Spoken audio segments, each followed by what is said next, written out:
Hi friends, welcome to Renna Veetu Samayal. Renna Veetu Samayalல இன்னைக்கு ரொம்ப சுவையான இட்லி குருமா தான் பார்க்க போறோம். ரொம்ப சுவையா இருக்கும் இந்த இட்லி குருமா. புதினா வாசனை உங்களுக்கு பிடிக்கும்னா கண்டிப்பா இந்த இட்லி குருமா ட்ரை பண்ணி பாருங்க. ரொம்ப சூப்பரா இருக்கும். அந்த சுவையான இட்லி குருமா எப்படி செய்யறதுன்னு வாங்க பார்த்தறலாம்.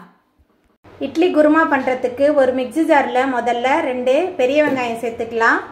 அதுக்கு அப்புறமா இது கூட ஒரு கைப்பிடி நிறைய புதினா, 1/4 மூடி தேங்காய் சேர்த்துக்கலாம். அதுக்கு அப்புறமா 2 தக்காளி பழம் சேர்த்துக்கலாம். எல்லாத்தையும் சேர்த்துட்டு நல்லா விழுத அரைச்சி எடுத்துட்டு வந்துடலாம். இட்லி குருமா பண்ணுறதுக்கு 4 டேபிள் ஸ்பூன் அளவுக்கு எண்ணெய் சேர்த்துக்கலாம். எண்ணெய் சூடாகி வரட்டும். எண்ணெய் சூடாகி வந்துட்டு இதில் பட்டை, கிராம்பு, ஏலக்காய், கல்பாசி சேர்த்துக்கலாம். பட்டை, கிராம்பு, ஏலக்காய், கல்பாசிலாம் எண்ணெயில் நல்லா பொரிஞ்சதுக்கு அப்புறமா பொடியாக நறுக்கின 2 பெரிய வெங்காயம் சேர்த்துட்டு நல்லா கலந்து விட்டு வதக்கி விட்டுடலாம். வெங்காயம் நல்லா வதங்கி வந்துருச்சு. அதுக்கப்புறமா இதில் 1 டேபிள் ஸ்பூன் அளவுக்கு இஞ்சி பூண்டு விழுது சேர்த்துடலாம். அதுக்கப்புறமா பொடியாக நறுக்கின 2 தக்காளி பழம் சேர்த்துடலாம்.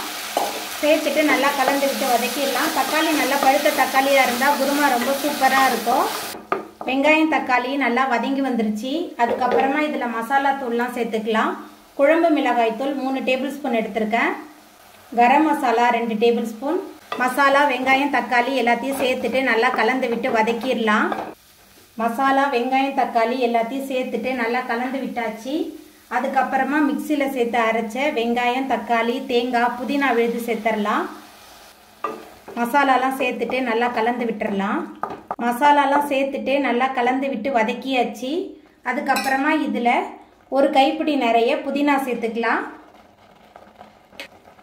கொஞ்சமாக மல்லித்தலை, இந்த குருமாவுக்கு தேவையான அளவுக்கு கல்லுப்பு எல்லாத்தையும் சேர்த்துட்டு நல்லா கலந்து விட்டு வதக்கி விட்டுறலாம்.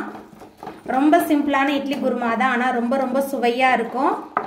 4 இட்லி சாப்பிட்றவங்க ஒரு 5-6 இட்லி சாப்பிடுவாங்க. அந்த அளவுக்கு ரொம்ப சுவையாக இருக்கும் இந்த இட்லி குருமா. புதினா வாசனை உங்களுக்கு ரொம்ப பிடிக்கும்னா கண்டிப்பாக இந்த இட்லி குருமா ட்ரை பண்ணி பாருங்கள். ரொம்ப சூப்பராக இருக்கும். மசாலாவோட பச்சை வாசனை போகிற அளவுக்கு நல்லா கொதிச்சு எண்ணெயெல்லாம் பிரிஞ்சு வந்துருச்சு. அதுக்கப்புறமா இதில் தேவையான அளவுக்கு தண்ணி சேர்த்துக்கலாம். உங்களுக்கு எவ்வளோ குருமா வேணுமோ அதுக்கு தகுந்த மாதிரி தண்ணி சேர்த்துக்கோங்க. நான் மிக்ஸி கழுவி அந்த தண்ணி தான் சேர்த்துருக்கேன். தண்ணி சேர்த்துட்டு நல்லா கலந்து விட்டுறலாம்.